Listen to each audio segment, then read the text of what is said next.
Today marks the 28th Pride Parade in Salt Lake City. It has evolved into a 3-day festival with more than 20,000 people attending last year. This year's Grand Marshal is none other than Salt Lake's own Roseanne Barr. I make no judgment as to choice, but it's going to be interesting. Despite the fun and frivolity and outlandish costumes and behavior that accompany any pride parade in the country, a deep, simmering pain still permeates those in the LGBTQ community. We were reminded of this just a few weeks ago when Rick Welts, president and CEO of the National Basketball Association's team in Phoenix, the Phoenix Suns, disclosed he was gay. At age 58, Welts has been in the sports world for 40 years, but never felt comfortable to be open about his sexuality. By going public, he explained that he wants, and I quote, he wants to pierce the silence that envelops the subject of homosexuality in men's team sports. But more importantly, he said, he wants to feel more authentic. A much younger group of men and women, college students, have begun to pierce the silence and assert their need for authenticity. Well, big deal, you may think, since college students have been doing that forever. But now, gay and lesbian students have erupted in scores of Bible colleges and evangelical universities who, in their founding, have labeled homosexuality as a sin. Many of the gay and lesbian students claim they found their sexual identities only after starting college and after years of inner torment. They're getting some support from fellow students, but are running up against an older generation of administrators who defend God's law on sexual morality.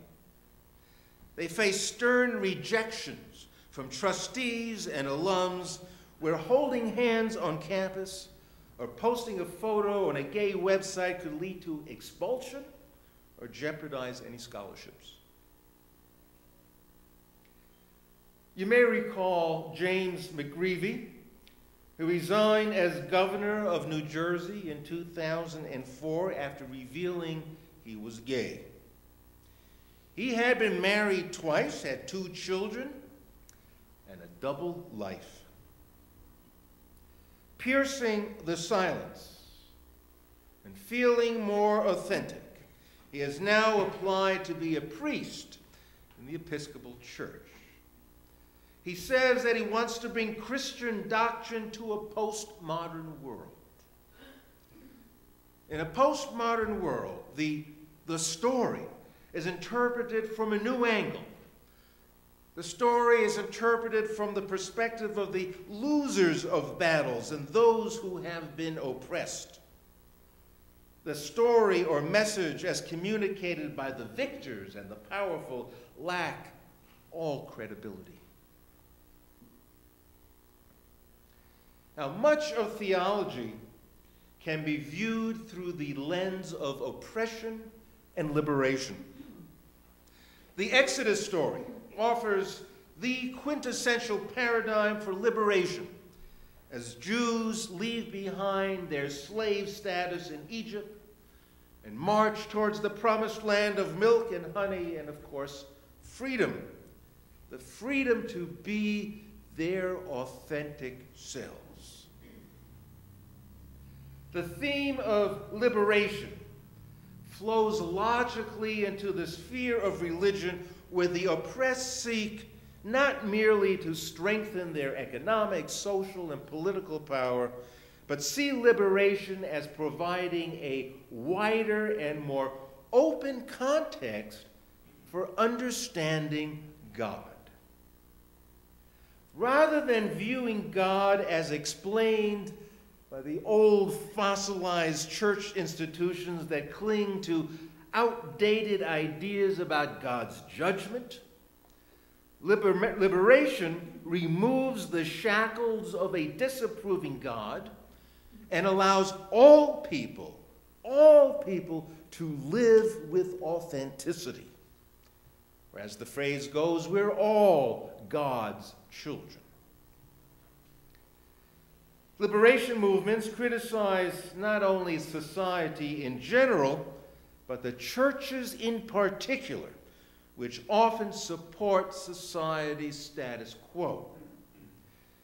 People of privilege, who are largely unaware that their privilege denies the rights and dignity of others, feel content in their usual church-going habits, singing praise for all that is good and blesses them. We come to understand then that they're singing God's praises because, well, women had no place in the church's ministry. People of color had their own houses of worship. Gays and lesbians were safely in the closet, and all was well under heaven. 1960s, however, will always be remembered as a revolutionary decade, turning a self-satisfied society upside down by bringing issues of oppression to a boil. Middle-class, white, male, and hetero institutions, which churches very much supported, were suddenly threatened by those who had no voice.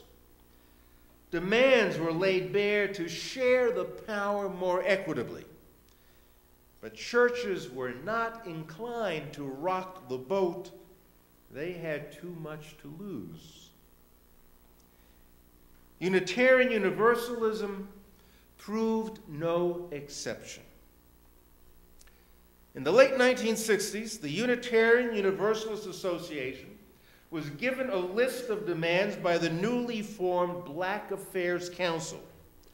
And these demands included an increase in the number of black ministers, appointment of blacks to UUA governing boards, adopt black liturgical styles, and $1 million to be paid over 4 years for these programs to be initiated and run by the Black Affairs Council rather than the established white UUA.